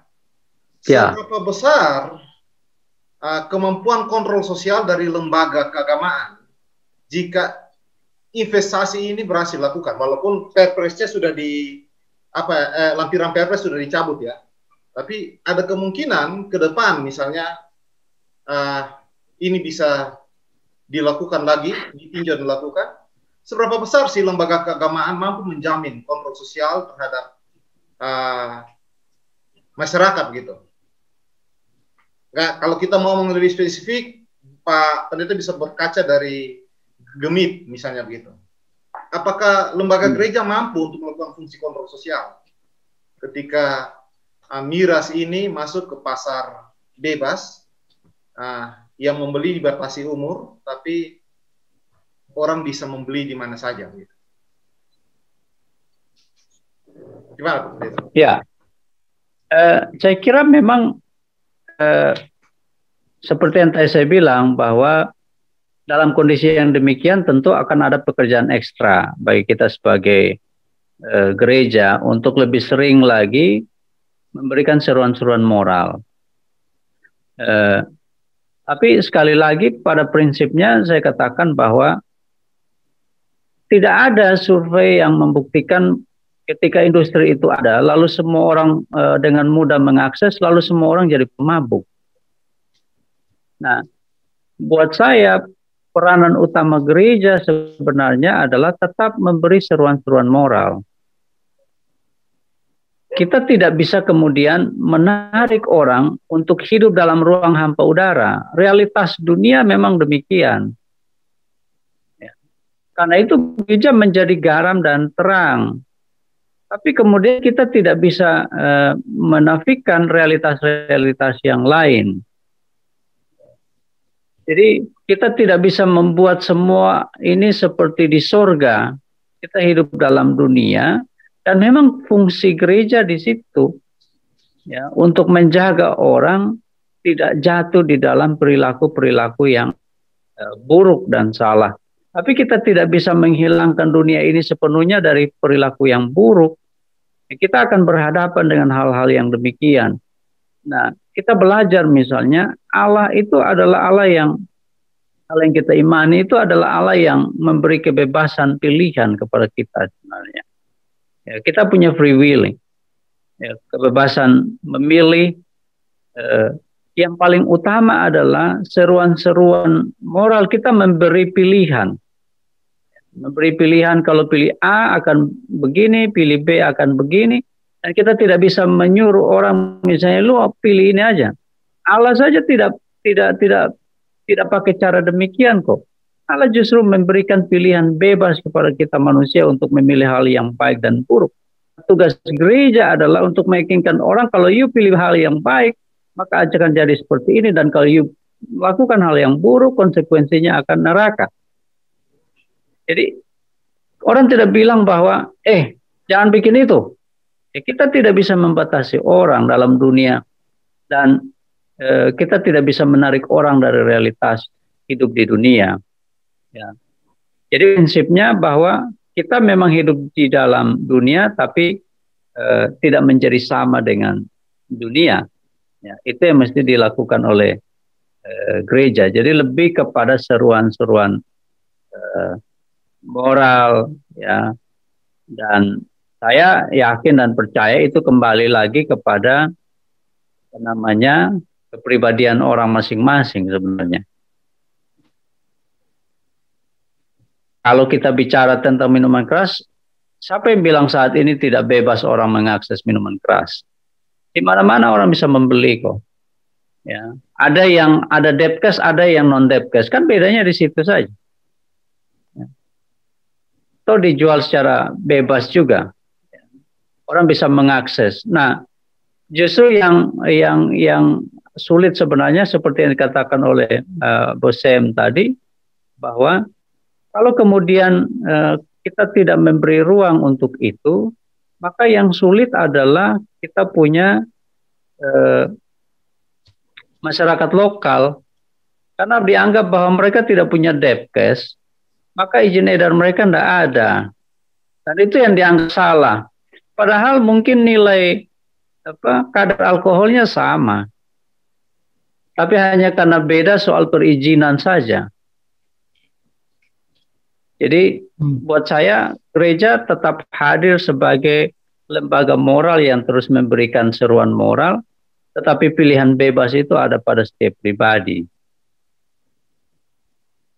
Oke, makasih Pak Pendeta. Ini agak berbeda dengan yang teman-teman GKI bahkan tadi Gemit ya. Tapi memang percerakan karena pada intinya adalah jika kita sudah beragama, mengapa harus takut dengan beredar miras? Karena self defense kita dalam ilmu agama mampu membuat kita bertahan pada saat miras ada di sekitar kita. Ya, itu saya ingat juga ya. Ya, jadi gimana Pak Pendeta? Prinsipnya begini. Semakin kita terbuka terhadap realitas di luar, itu tanda bahwa komitmen kita terhadap apa yang kita yakini di dalam itu kuat. Dan sebaliknya semakin orang tertutup terhadap sesuatu, itu tanda bahwa komitmen terhadap keyakinan imannya itu sebenarnya rendah. Jadi itu saja, semakin orang menutup diri terhadap itu tanda bahwa ya memang komitmen imannya lemah. Tapi semakin dia terbuka, dia yakin toh dia tidak akan terpengaruh kok. Ketika dia bergaul dengan siapapun yang berbeda dengan dia punya komitmen iman, termasuk juga dengan minuman keras. Kalau dia punya iman dan dia punya keyakinan terhadap itu, Anda mau kasih gratis juga dia tidak mau. Ataupun dia tahu takarannya, yang mesti diedukasikan takarannya. Silakan minum, tapi dengan kadar yang cukup. Ketika kita bikin perjamuan kan sebenarnya kita mengedukasi juga. Oke, silakan you minum alkohol tapi dengan kadar yang terukur ya. Itu kan edukasi, literasi juga sebenarnya itu. Kita mau tanggap sedikit dengan Eci ya. Nah, teknisnya sebenarnya soal Sofia sama dengan kaum sofis itu juga tidak seperti itu ya. Filsafat dari Sofia itu memang kebijaksanaan, tapi kalau Sofia kelompok yang memang katakanlah gagas post-truth ya, nah, itu memang kelompok yang sejak awal sudah dinegatifkan ya, karena perilaku mereka karena mereka yang waktu itu datang dari luar Athena, Jadi mereka mencari makan dengan menjual kata-kata kira-kira begitu ya. Sehingga memang sejak awal sudah negatif, tapi mereka juga kontribusi besar dalam menghadirkan kebebasan berpikir dan demokrasi di Athena. Jadi tidak bisa samakan Sofia dengan kaum sofis. Ya. Kaum sofis itu hanya segelintir yang memang sejak awal sudah dapat label negatif. Ya. Sofia sebagai akar kata filsafat itu tetap ya agung lah kira-kira begitu ya. Lalu yang berikut saya tetap di sudut pandang kultural soal dia punya peluang ekonomi ada atau tidak itu tidak urus. Tapi dari Chris ya dapat gambaran bahwa ada potensi ekonomi sebenarnya. Tapi posisi saya adalah revitalisasi kultural sebenarnya. Lebih ke situ. Nah, kita harus ingat bahwa masyarakat kita adalah masyarakat tutur, ya. Masyarakat bertutur. Dan pusat pendidikan masyarakat budaya, masyarakat kita, nenek moyang kita adalah ketika bersama-sama acara-acara adat dan bertutur itu. Dalam tuturan-tuturan itu adalah pendidikan. Ajaran hikmat turun, ajaran tentang turun-temurun, satu berkeluarga sapa itu turun, ajaran tentang katakanlah etika sosial itu turun ketika minum dan mereka bertutur, saling berbalas pantun ya dalam masyarakat budaya kita itu terjadi ketika minum ya, dalam duduk bersama-sama dan minum ya. Jadi kita harus ingat bahwa dalam budaya dalam masyarakat kita pendidikannya adalah itu, sekolahnya adalah itu. Tidak ada sekolah, belum ada sekolah kan waktu itu. Di sekolah masyarakat adalah itu, dimanapun mereka berkumpul dan ketika orang tua dan umumnya memang laki-laki ya duduk bersama-sama minum, disitulah mereka bertutur dan di situ memang setelah minum ya tidak ada lagi orang yang malu bicara kan. Tadi yang Eci bilang air kata-kata karena memang kalau orang sudah minum itu ya kata-katanya meluncur keluar. Makanya ada selentingan yang mengatakan bahwa kalau orang minum mabuk itu jadi jujur ya. Orang mabuk alkohol itu jadi jujur, tapi kalau mabuk agama malah jadi pembohong. Jadi mau mabuk agama atau mabuk alkohol. Karena orang mabuk alkohol lebih jujur daripada orang mabuk agama, itu malah jadi pembohong. Jadi basis kultural, kenapa saya senang dengan Perpu ini? Karena dia revitalisasi budaya kita. Orang nenek, opa-opa kita di kampung-kampung yang suka minum, ya mungkin sekarang larang pun mereka tidak pusing ya, mereka tetap minum ya. Tapi paling tidak mereka dijadikan penjahat kan, dengan berbagai larangan dan keterbatasan. Menurut saya itu ekspansi yang mempersempit ruang kultural kita. Jadi kalaupun ekonomi ini katakanlah tidak ada untung ya, karena memang ekonomi lebih ke menyambut era traveling dan pariwisata ya, sehingga jualan Sofia misalnya 1 juta tuh mana orang lokal kita bisa beli. Jangan omong sama kita punya bapak-bapak di kampung. Di Kupang pun belum tentu orang mau beli Sofia yang 1 juta itu kan. Itu kan pasti untuk para turis ataupun mereka yang dari pengusaha-pengusaha dari Jakarta datang berbisnis lalu bawa sebagai oleh-oleh. Untuk orang lokal saya tidak yakin. Termasuk Natal tahun baru saya tidak yakin di mejanya Pak Pendeta Abdi ada Sofia di situ untuk menjamu tamu. Saya tidak yakin itu ya. Kecuali ada nyumbang ya. Kalau ada nyumbang ya itu memang pendeta punya anugerah di situ ya. Tapi untuk beli saya kira jadi ada saya pikir ada positifnya di situ. Positifnya bagi budaya kita adalah orang melakukannya dengan tanpa harus merasa bersalah karena melanggar katakanlah aturan pemerintah. Ya.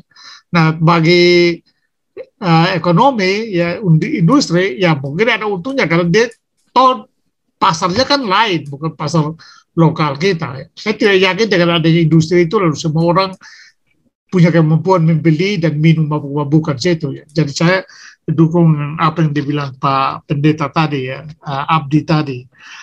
Lalu yang berikut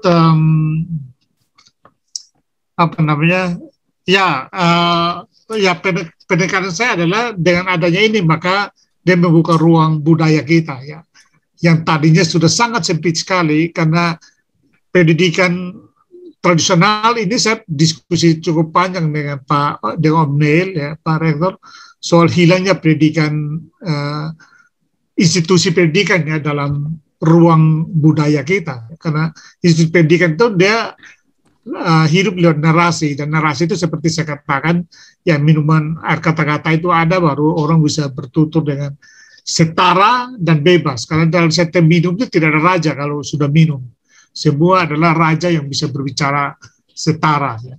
Nah jadi saya kira pikiran ekonomi modern atau pasar modern dia mencoba mengambil manfaat dari katakanlah kekayaan kultural ini. Minuman kreasi membuat kopi ini menurut saya adalah bagian dari kekayaan kultural. Karena itu ini hanya katakanlah mata elang ekonomi melihat satu ruang yang bisa untuk dijual atau diindustrialisasi di era yang memang sudah terbuka, dimungkinkan untuk itu. Jadi ya kita berharap. Dan memang dalam diskusi perdebatan berkaitan di itu, yang mereka menyamakan dengan sake di Jepang atau minuman lain di daerah lain yang memang minuman budaya tapi kemudian menjadi terkenal dan orang selalu menjadikan oleh-oleh. Sama halnya itu juga yang kita harapkan terjadi dengan minum lokal kita. Tetapi kalau bicara minuman lokal, Milo tadi ya, jangan hanya Sofia, karena Sofia itu sudah lain lagi tuh. Kita kehilangan apa namanya, katakanlah kita kehilangan kesempatan untuk membicarakan yang lebih di bawah berkaitan dengan masyarakat kita.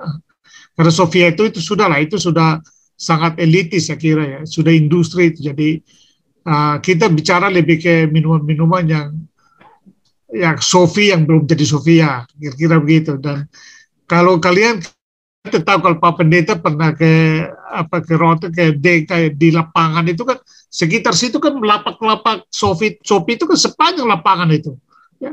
Ya kalau mau nakal saja pergi, karena selalu kan dong siapkan semacam slogan untuk coba. Ya kita pergi keliling-keliling coba 5 lapak sudah mabok, tidak perlu beli lagi. Tapi itu maksudnya yang mau katakan adalah jualnya sangat masif. Jangan pikir yang buat itu cuma cuma 1-2 orang bikin. Itu masif kalau yang di Dengka. Kalau di tempat saya di Rote ya 1 orang memang yang buat itu, tidak banyak yang buat, tapi mereka dari dulu turun-temurun itu yang buat Sopi itu. Karena daerah saya daerah yang tuaknya sedikit, boleh dikatakan tidak ada. Ya, jadi yang buat itu cuma 1-2 orang saja dari kakek-kakek sudah buat sampai sekarang. Saya kira itu yang saya tambahkan. Saya ingin kita sama-sama luruskan dulu, meskipun ini hanya sebagai trigger atau pemicu, tapi Perpres 10 2001 ini tidak membahas, atau lebih tepat 2021. Ya terima kasih. 2021 tidak membahas tentang pengawasan dan pengendalian miras. Ya. Ini hanya investasi. Kalau pengawasan dan pengendalian itu di Perpres 74, kalau saya tidak keliru ingat 2013, zaman Pak SBY itu masih ada Perpresnya. Justru sampai sekarang itu bahkan ditafsirkan mungkin sebagai, karena ini dibuka jadi berbahaya bagi kepentingan lain karena tidak bisa dikontrol, jadi tidak diinginkan. Tapi saya tidak ingin bahas itu. Tapi saya mau bilang bahwa Perpres ini tidak ada berhubungan. Perpres ini hanya berhubungan mengizinkan investasi bagi asing untuk bidang alkohol, minuman, atau disebut miras atau MIA itu. Nah, justru saya setuju bahwa ini dicabut, karena kalau ini tidak dicabut, kita yang nanti misalnya mau berusaha di bidang alkohol, itu kesempatannya sedikit, kompetitor kita justru tambah lebih besar. Kita sama saja mau bangun majalah baru, tapi kita lawan dengan contoh majalah-majalah besar yang sudah ada, ataupun perusahaan-perusahaan yang lain yang besar. Nah, itu poin utama. Tapi saudara Chris, kalau tidak dicabut, apakah itu artinya dilarang? Kita harus tidak dilarang. Tidak dilarang. Kita masih bisa. Jadi yang perlu saya dorong adalah justru ya yang dicabut hanya apa investasinya itu. Investasinya atau lebih tepat invest yang di atas 10M itu dicabut. Tapi kalau kita bawa dengan 500 juta datang, terus kita kumpulkan hasil dari apa tolasik-tolasik, terus kita ini pakai standarisasi yang ada, kita treatment, kita bikin botol, kita kasih nama, kita jual dengan harga lebih murah, itu masih bisa. Dan tidak ada masalah sepanjang uji kita ajukan itu diterima, uji kadarnya juga diterima, kita konsekuensi apa pabriknya itu pengendalian lingkungannya diterima, itu semua tidak ada masalah. Justru menurut saya terbuka, bahkan tergantung memang, karena kalau kita sudah bicarakan itu kita punya orang tua tolasik-tolasik yang bikin Shopee itu mereka menurut saya sudah bisa berapa SKS itu di apa kimia engineering kimia itu, karena mereka sangat tahu bagaimana dia bunyi saja atau ini sudah tahu. Nah, yang saya mau soroti tadi adalah bagaimana kita mendorong ini menjadi kepentingan anak-anak NTT begitu yang masih muda yang mau berusaha di bidang ini. Jadi ini industri kreatif lah menurut saya.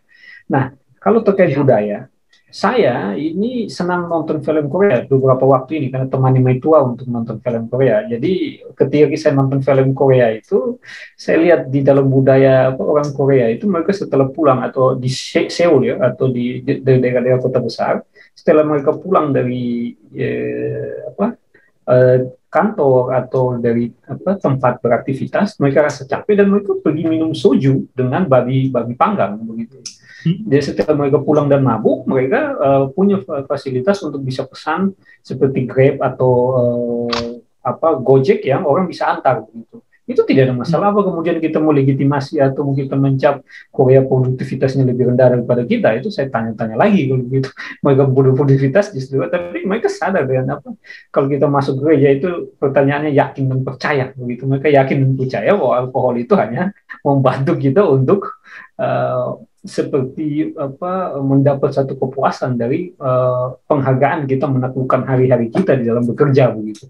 Jadi ketika kita bekerja, kita menaklukkan hari kita dengan ritme yang panjang, maka kita butuh untuk sedikit saatnya, mungkin kalau dari Bapak Pendeta yang saat tidur, nah itu mereka lebih ke tempat-tempat soju untuk minum, babi bakar, itu setelah itu mereka pulang.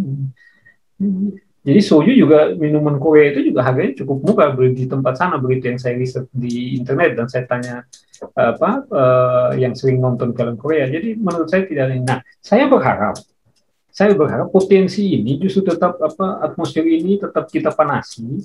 Jadi ya kita mulai dari sekarang untuk investasi UKM itu di bidang ini yang ada legalisasinya. Saya sudah lihat beberapa. Jadi berdasarkan investasi pengamatan saya, kenapa saya bilang begitu? Karena beberapa waktu yang lalu saya juga lakukan riset tentang ini dalam hal alkohol, tapi memang bukan bahannya dari enau atau dari lontar, tapi dari lain. Dan itu potensi begitu untuk kita di NTT. Jadi harapan saya justru kampus mungkin bisa berperan penting dalam bidang chemical engineering ini atau teknik kimia ini. Mungkin itu. Saya berpikir begini, Chris, bisa nggak kalau misalnya dengan Pendeta Abdi, gereja kerjasama dengan kampus dan perindustrian lalu dengan perjamuan itu kira bisa atau tidak? Menurut beda itu jauh lebih baik. Gitu. Kalau gereja mau campur tangan di situ justru jauh lebih baik. Artinya butuh legitimasi. Nah, misalnya kalau yang pernah ketemu coba kemarin itu orang Jawa ya, itu artinya tahun lalu, 2 tahun lalu itu orang Jawa bilang kemarin. Kalau ketemu di Kupang bilang kemarin itu berarti hari Senin atau Minggu. Tapi kalau kita di Jawa bilang kemarin itu merujuk ke beberapa tahun lalu juga bisa. Jadi beberapa tahun lalu itu tes kadar alkohol kita coba di ITS begitu di kampus, misalnya alkoholnya standar berapa, ini berapa, tapi bukan berarti ITS mendukung, tidak, tetapi hanya menunjukkan bahwa ketika itu kita punya standarisasi hasil tes, maka kita bisa mengajukan itu sebagai bahan untuk dipertimbangkan standarisasi alkohol berapa persen sih yang bisa beredar di Indonesia. Dan kalau itu disetujui, maka secara kesehatan itu sudah terbukti, itu tidak ada beda jauh dengan kita standar yang kita diterima, misalnya gulanya berapa persen diminum Coca-Cola atau Fanta dan sebagainya, tidak masalah. Dan ketika itu direstui secara standarisasi industri itu diterima, maka dari pihak gereja mengizinkan itu tidak ada masalah. Itu karena begini, saya usul itu karena begini, Pendeta Abdi dan Chris. Beberapa waktu lalu, saya tidak tahu gereja GKI atau gereja mana ya, sempat katakanlah pendetanya bekerjasama dengan Katolik untuk hostia dan anggur dari Katolik itu kan. Ini kan sudah ruang bisnis sebenarnya, ya kan?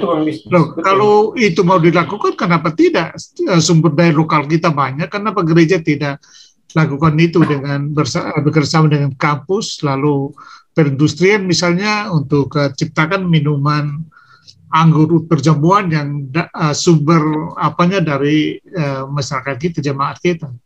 Betul, ya. Kalau kita juga di sini sebenarnya sudah memanfaatkan jasa jemaat-jemaat lokal untuk masak anggur perjamuan itu kita tidak beli keluar.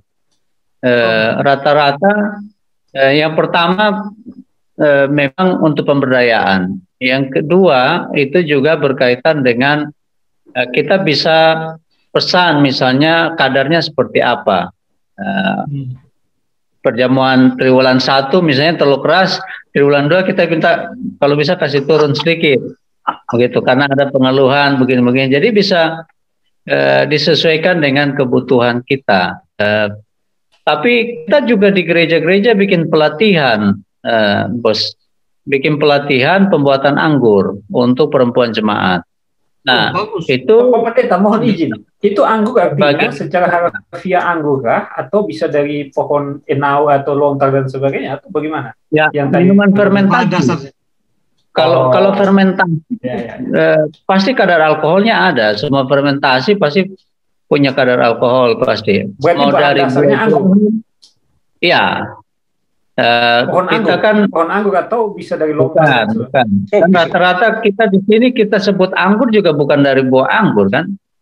Kita bikin dari sopi, dari enau, dari tuak. Lalu yang berwarna sesuai warna anggur ya kita sebut itu anggur. Sama juga kita sebutnya anggur perjamuan. Siapa yang bilang itu dari buah anggur? Itu kan dari fermentasi juga. Yang dijual juga tidak ada jaminan bahwa itu terbuat dari buah anggur. Nah, kalau saudara kita yang Katolik misalnya, seperti yang tadi saya bilang, dalam tradisi Alkitab, minuman keras itu juga menjadi bagian dari persembahan. Itu juga masih nampak sebenarnya ketika persembahan itu mereka membawa segala hasil, ada makanan, minuman hasil bumi, tapi juga ada sopi atau juga bir di situ yang dibawa masuk sebagai bagian dari persembahan. Nah, itu mereka masih memelihara tradisi itu juga. Dan karena itu tadi yang saya bilang bahwa Alkitab tidak melulu bicara negatif tentang itu. Ada juga hal-hal yang positif yang diangkat di situ. Yang menjadi negatif adalah ketika berkaitan dengan perilaku yang muncul dari akibat minum yang berlebihan itu. Dosa itu sekali lagi tadi saya bilang dalam bahasa Yunani adalah aisebia, yang berarti melampaui batas, berlebihan. Ya kalau di gereja kan kita sudah ajarkan minum secukupnya saja lah. Kalau itu dilakukan sesuai kan tidak perlu orang mabuk juga sebenarnya.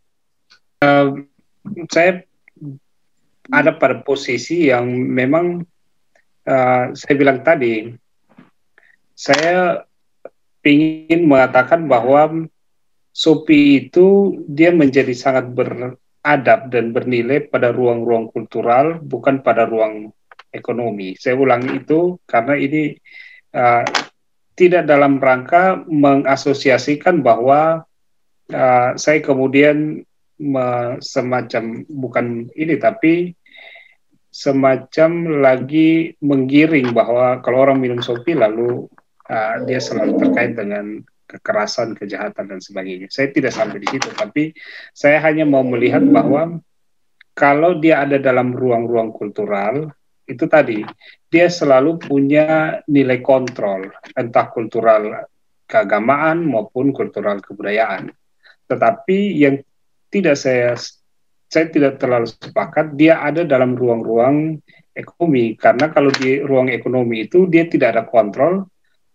Kalau kontrolnya adalah lu punya uang berapa, itulah yang bisa kontrol. Kalau saya punya uang sampai berapa, bisa beli berapapun, saya mampu beli terus dan tidak bisa berhenti. Dan menurut saya itu yang saya tidak terlalu pas. Dalam kasus misalnya Sofia, saya mencari sebenarnya argumentasi para penggagas, apakah ada narasi-narasi tentang revitalisasi kultural. Sepanjang saya amati itu tidak terlalu muncul. Narasinya hanya berkaitan dengan untuk kesejahteraan rakyat, dan karena itu ya untuk sementara saya sampai pada kesimpulan berarti ini bukan revitalisasi, tetapi malah dia memindahkan Sopi pada ruang kultural ke ruang ekonomi. Nah, karena itu menurut saya bagi saya tidak terlalu pas, karena menurut saya itu pengalaman saja sebenarnya. Misalnya dulu waktu saya penelitian di saya wawancara dengan di itu namanya Mbak Ibu Nilain, 102 tahun, dan dia hanya mau minum Sopi. Jadi setiap 2 atau 3 hari berturut-turut selama hampir 3 bulan itu, dia selalu bilang begini, saya hanya mau minum Sopi dan hanya 1 botol untuk kita berdua, tidak boleh lebih, tidak boleh kurang. Itu kan ada apa ya, kontrol. Dan yang menarik, dia tidak akan minum. Saya waktu itu kan saya perasaan, jadi saya bilang, baik kita lebih baik beli bir saja. Bagi saya bir itu sesuatu yang cukup bermartabat dan saya memberi penghargaan kepada beliau. Tapi beliau bilang tidak. Saya masih ingat kata-kata itu. Nakadanda itu istilah untuk nenek moyang orang Leleno, namanya nakadanda. Itu tidak suka minum bir karena bir itu sudah bercampuran dengan teknologi lah, kira-kira begitu. Jadi hanya Sopi yang asli. Nah itu kan saya mau bilang bahwa itu menjadi media untuk kita bercakap-cakap dengan nenek moyang, dan begitu selesai 1 botol, dalam bahasa roti orang bilang bini, itu sair-sair itu keluar dengan sendirinya. Nanti setelah jam 12 bayi sudah mulai sadar sedikit, hilang semuanya. Dan yang saya mau bilang begini, karena itu menurut saya biarkanlah Sopi itu ya seperti itu. Dia tidak perlu lagi dimodernisasikan, dan sebenarnya terlalu dimodernisasikan lama-lama juga dia terjebak dengan bisnis. Sopi itu kan produksi break even point-nya kira-kira di 50.000, 100.000. Tapi kemudian dia naik sampai dengan 700 sampai 1 juta, juga menjadi masalah. Misalnya saya tanya, ada mahasiswa yang dulu KKN, anak mahasiswa UGM yang KKN di Keva, di Tuasene. Jadi dia kebetulan dia itu apa bisnis, kimia bisnis apalah gitu, tapi ada kimianya. Jadi saya tanya, kamu hasil KKN-nya apa? Jadi saya buat produknya adalah di Tuamese sana ya. Dia bilang setelah dia periksa Tuamese itu, Sopi kepala pun yang diproduksi oleh mereka itu tetap masih mengandung air. Mengapa? Karena perapiannya tidak stabil. Karena itu dia buat teknologi yang ada 2 tingkat, jadi perapian tradisional, lalu dia ada pakai satu, misalnya ada kayak temperatur yang dia sudah statiskan temperaturnya apinya, sehingga api itulah yang menyuling Sopi itu menjadi Sopi kepala. Jadi pada derajat tertentu, sehingga yang keluar itu memang betul-betul Sopi kepala. Kalau Sopi Tuamese itu, TNI orang Keva bilang, itu masih ada airnya. Dan saya tanya, itu berapa dia punya ongkos teknologinya. Dia bilang sedikit bang, paling hanya 1 jutaan udah cukup.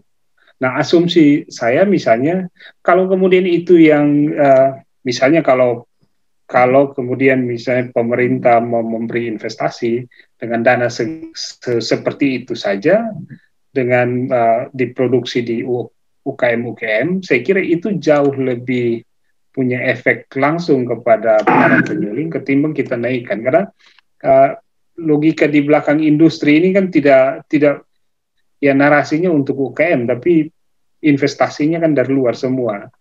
Saya tidak anti asing dan anti nasionalis, tapi anti Jakarta. Tetapi dalam banyak kasus, banyak wilayah-wilayah Indonesia Timur, wilayah-wilayah masyarakat kecil yang pada awal kampanyenya itu mereka diiming-imingi dalam tanda kutip akan mendapatkan kesejahteraan dan sebagainya, tapi pada akhirnya juga mereka jadi penonton. Nah itu dalam banyak kebijakan terjadi seperti itu, dan karena itu saya kira itu perlu juga diambil jarak sehingga memang kasus-kasus cerita-cerita tentang sake dan sebagainya itu ya itu cerita manisnya, tetapi dalam kasus itu butuh waktu yang cukup lama, dan dalam banyak kasus cerita-cerita manis yang diceritakan akan seperti sake dan sebagainya belum tentu terjadi di kita. Dan karena itu sebaiknya menurut saya tidak dalam rangka menolak industrialisasi Shopee, tetapi biarlah Shopee berkembang dengan secara kultural di dalam masyarakat, dan biarlah dia diproduksi hanya untuk kebutuhan kultural kita. Kebutuhan kultural yang saya maksudnya ya berkaitan dengan pemenuhan kebutuhan kegiatan-kegiatan ritual keagamaan, kegiatan-kegiatan ritual kebudayaan, pesta nikah, meninggal, melahirkan dan sebagainya. Dia tidak perlu lagi untuk dikembangkan secara lebih luas untuk mendapatkan benefit ekonomi, karena bagi saya ada banyak bidang-bidang lain yang saya kira perlu diperhatikan, dan barangkali itu juga yang akan lebih mendatangkan bisnis ekonomi yang jauh lebih besar daripada bisnis Shopee yang tidak terlalu punya dampak menurut saya. Kalau saya begitu sih sebenarnya. Eci, menarik diskusi malam ini karena gini, saya tidak akan masuk ke ranah kultural. Shopee sebagai media untuk tutur ya, itu secara kultural saya tidak akan masuk, tapi saya masuk ke ranah bisnis ekonominya. Mengapa? Karena penyuling minuman lokal di daerah NTT di 4 provinsi ini banyak, gitu. Dan mungkin investor dari luar lihat peluang usahanya. Persoalan kita di Indonesia adalah sering terlambat dalam melihat peluang bisnis. Mengapa sering terlambat? Karena yang kita pikirkan adalah kita terjebak bahwa, contoh konkret sagu ya, sagu itu untuk makanan lokal kita, beredar di pasar dengan pasar lokal dengan harga yang tidak terlalu mahal. Lalu di Sarawak, orang Malaysia mencari pasar di Inggris, lalu karena dia sekolah di Inggris, dia kembali ke Sarawak, dia buat koperasi, kumpulkan sagu semua di koperasinya dia kemas secara higienis, dia cek betul barrier untuk produk sagu masuk ke Inggris, lalu pasar Inggris masuk sagu. Lalu pertanyaannya, di Indonesia sagu itu dijual kemana? Masih tetap pasar lokal. Karena kita tidak bisa menangkap peluang di luar. Jadi, bisa tidak secara kultural, Shopee itu akan tetap tinggal di NTT, Cap Tikus akan tinggal di Minahasa. Tapi secara bisnis, ini kita membuka para penyuling kita untuk berani mengembangkan industri ini keluar. Jadi pasarnya di luar, bukan lagi di daerah kita. Karena kalau daerah kita, kekhawatirannya adalah kontrol sosial tidak tepat dan kita bisa gawat. Tapi masalahnya adalah kemampuan untuk melihat pasar di luar itu banyak kita orang Indonesia belum bisa. Walaupun mungkin Chris bilang bisa, tapi tadi diskusi menarik tadi Om Sem. Bagaimana kalau Gemit kolaborasi dengan perusahaan lokal lalu buat Shopee itu? Tapi jangan dijual di NTT. Karena mengapa tidak dijual di NTT? Karena untuk menjaga yang tadi ya tradisi kultural itu. Tapi yang sudah di branded ini dalam kemasan dikasih label cukai ini dijual keluar NTT. Lihat pasarnya bukan Indonesia, tapi pasarnya di Eropa mungkin. Seperti itu. Jadi kita bisa menangkap peluang di luar karena kita punya banyak penyuling. Gitu. Itu tidak akan mengganggu tradisi kita, tapi akan menambah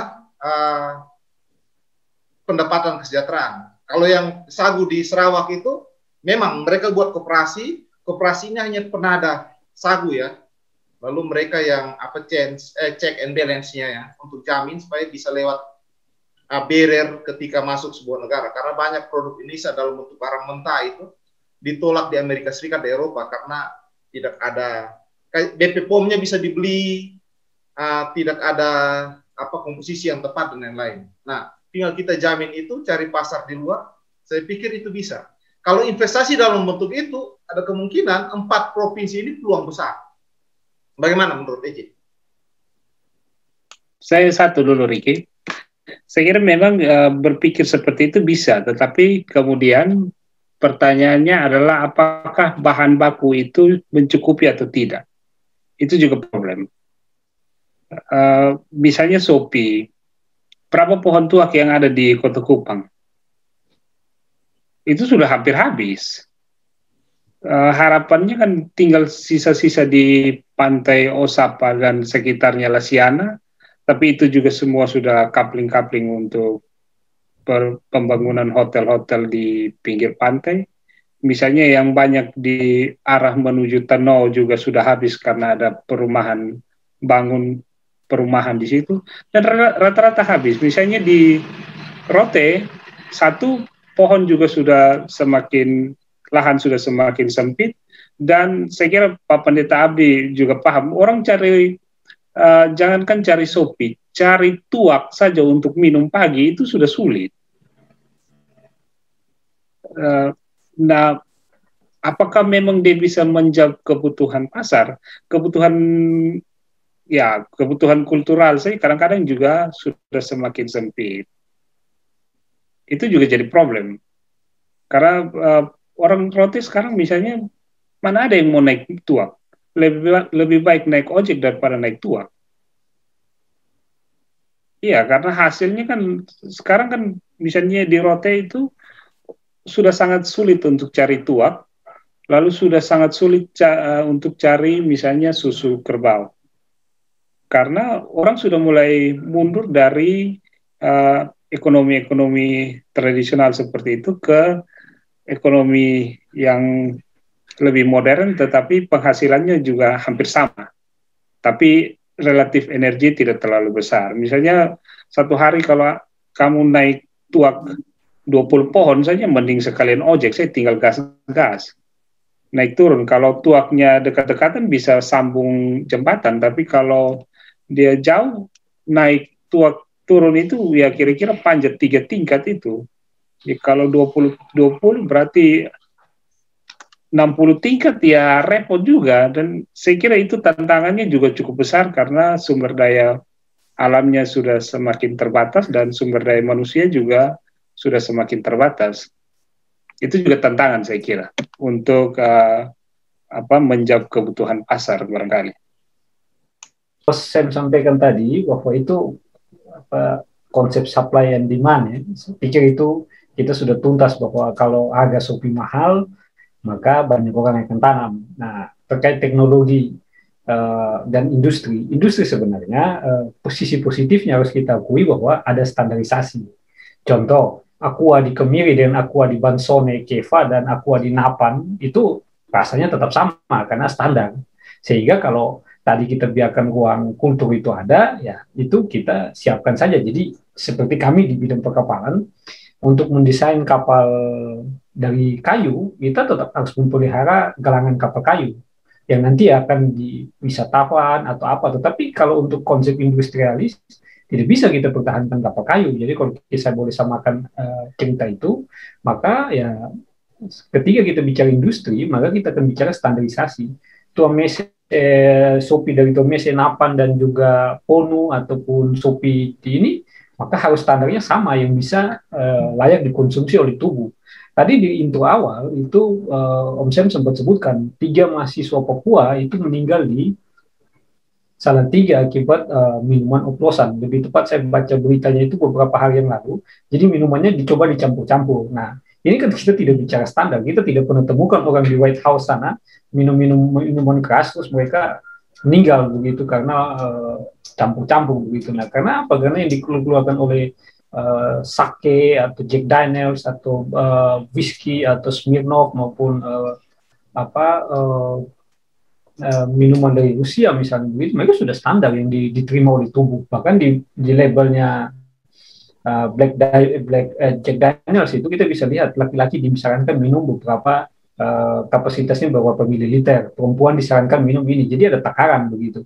Nah, ketika kita tidak serahkan itu kepada industri, maka tidak ada standarisasi. Akibatnya terus seperti ini. Jadi tidak kaget misalnya kita dengar orang meninggal karena arak oplosan di Manado, orang meninggal karena arak oplosan di Tuban, di Jawa Timur, itu jadi ini. Jadi menurut saya kita serahkan saja ruang kultural yang tadi disebut Pak Eci itu pada posisi tersendiri, tetapi ketika kita bicara industri, mari kita bicara standar. Sisi positifnya itu. Nah, kemudian dia jadi ekonomis, saya pikir ini tidak terelakkan karena rasa-rasa dunia ini kita mau jual, kita mau pindah ke Mars juga kita mau jual. Kalau semua sudah bicara mengkuantifikasi itu hukum ekonomi, tidak ada yang bisa tahan itu, tergantung siapa saja cepat. Nah, menjawab Om Wiki tadi tentang sagu, saya juga melihat, bahkan itu menjadi poin penting saya dalam berpikir secara bisnis. Kita di NTT ada pangsa pasar yang cukup besar, mulai dari Papua, di NTT, itu pohon pinang, makan siri atau nginang, itu saya tidak lihat lagi di Bali. Dalam diskusi saya dan beberapa orang akademisi di Bali, itu mereka punya sejarah untuk makan sirip pinang juga, tapi saya tidak pernah lihat saat itu di Bali saat ini untuk pinang. Jadi ketika saya proses lamaran di Bali itu masih ada to'o-to'o dari Metro punya keluarga itu yang masih coba makan sirip pinang, tapi sudah tidak lagi. Nah, sirip pinang sendiri ini juga jadi ancaman besar karena akan hilang dari NTT ataupun dari Papua begitu, padahal komuniti pasarnya sangat besar. Nah, kalau kita lihat orang bule di Texas itu mereka sering makan tembakau. Dan itu jadi makanan dasar biasa begitu untuk memperkuat gigi. Nah, jadi orang Jakarta bilang boro-boro kita ngomong minum lokal. Ini gula-gula permen karet lokal saja, pohon pinang dan sebagainya kita tidak urus, jadi ya susah. Nah, saya bersarankan untuk industri itu sangat korelasi kuat dengan standarisasi. Jadi kalau tidak standarisasi maka kita akan ditegur misalnya. Jadi kalau tolasik itu bisa masukkan dalam standar, maka kita akan beli di tempat-tempat tertentu, kita tidak takut. Sama seperti ketika kita beli token listrik di tempat yang bukan PLN, kita juga takut ini tokennya masuk atau tidak nih. Tapi kalau kita beli di situ yang ada label ini, maka kita yakin token kita listrik pasti masuk misalnya begitu. Logika sederhananya saya bahwa justru industrialisasi menjamin keamanan untuk kita mengkonsumsinya itu. Itu memiliki dari saya. Jadi saya justru mendorong karena hitungan-hitungan bisnis saya itu sekitar 200, awal itu mungkin sekitar 200 juta sudah bisa mulai itu untuk bisnis itu. Kalau dari saya begini, ada atau tidak adanya industri itu tanggung jawab gereja itu tetap sama. Gereja tetap menjadi lembaga moral yang terus menyuarakan suara-suara kenabian dan juga himbauan-himbauan secara moral, sehingga buat saya tidak berpengaruh terhadap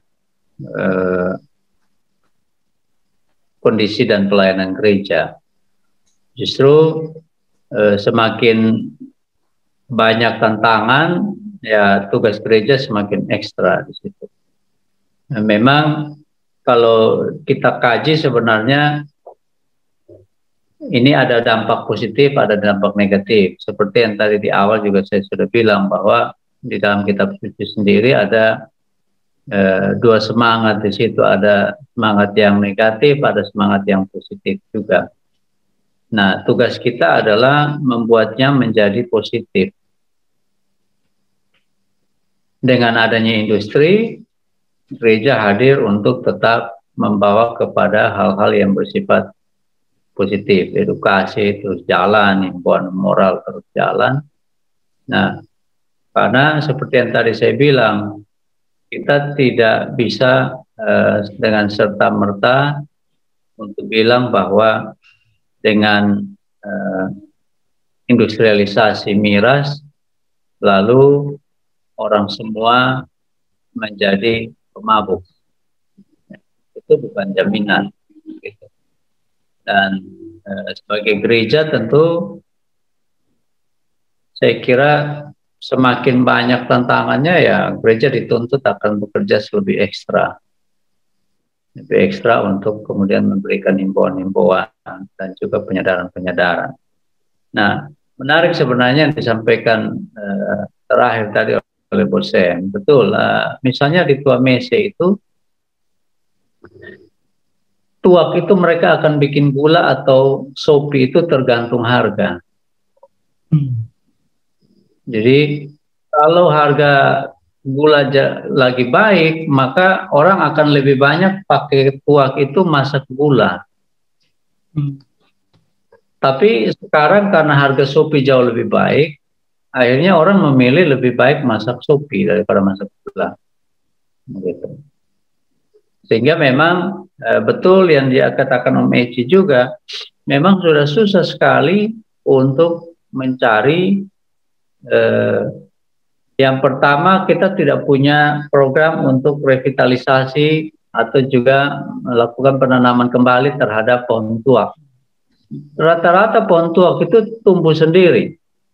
Ya, tidak seperti pohon-pohon yang lain ada program pemerintah untuk penanaman kembali dan lain-lain.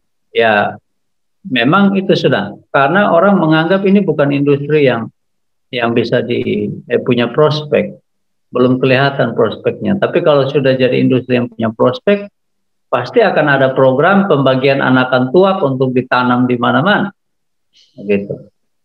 Ya. Tapi lalu umur pohon tuak sampai bisa produksi berapa lama? Nah, itu dia yang 12 tahun.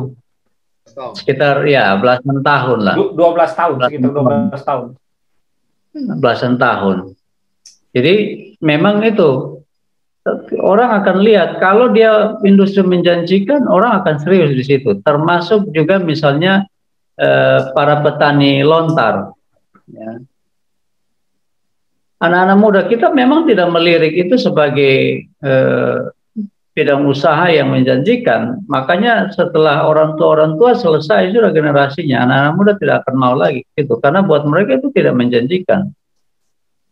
Tapi kalau kemudian itu menjanjikan, saya yakin generasi-generasi selanjutnya juga banyak juga yang akan tetap berprofesi sebagai petani lontar misalnya.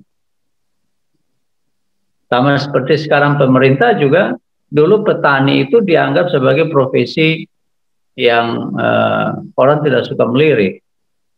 Tapi kemudian industrialisasi pertanian mulai begitu kuat, mulai begitu kencang, pemerintah bikin program petani milenial dan lain-lain. Ya, jadi kembali lagi memang semua itu bergantung pada seperti yang tadi disampaikan Om Pri, supply and demand. Kalau permintaan pasar besar, maka orang akan rame-rame ke situ juga. Nah, tapi juga mesti dijaga sebenarnya kalau supply-nya lebih besar dari demand-nya ya juga secara hukum ekonomi jadi nilai ekonomisnya juga pasti turun.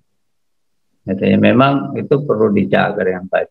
Yang paling penting industri membuat orang merasa bahwa profesi atau pekerjaan yang dia lakukan itu menjanjikan atau tidak.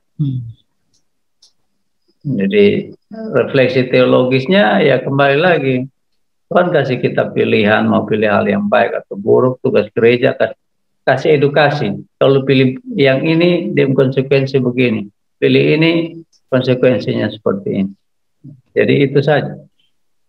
Beta tegaskan dukung dalam pengertian karena dari dulu memang revitalisasi budaya, kepentingan beta di situ. Revitalisasi budaya karena budaya kita memang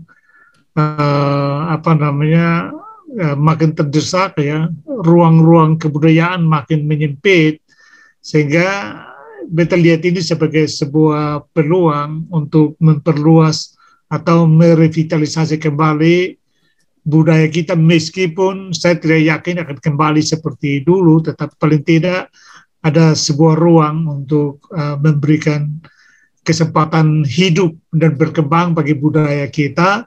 Apalagi tentu dia akan bersambutan dengan era di mana revitalisasi budaya sedang dilakukan juga dalam rangka industri pariwisata. Ya, jadi kelihatannya ini nyambung banget, hanya tetap saya ingatkan atau saya ada kekhawatiran yang mengintai di situ juga, karena kalau budaya kita, semua aset-aset budaya kita lalu dikapitalisasi, itu juga berbahaya. Jadi pengertian revitalisasi budaya yang kita maksudkan adalah kembali ke budaya murni kita, tidak dalam rangka kapitalisasi, tetapi kalau menghidupkan kembali atau merevitalisasi budaya kita, lalu dia punya daya tarik pariwisata, itu ya soal lain ya, dan sangat mungkin untuk itu ya. Bahkan menurut saya itu justru kuat kalau kekhasan dan keunikan budaya kita dimunculkan. Jadi menghidupkan kembali katakanlah minuman lokal ini harus dalam satu kesatuan dengan rencana besar untuk revitalisasi budaya secara total. Jadi revitalisasi budaya yang menjadi jargon utama dalam kasus minuman lokal ini, bukan dimensi ekonominya, bahwa dalam revitalisasi Shopee dalam arena kultural ada konsekuensi ekonomi, itu sah-sah saja, tetapi bukan dia menjadi tujuan utama dari bisnis Shopee itu.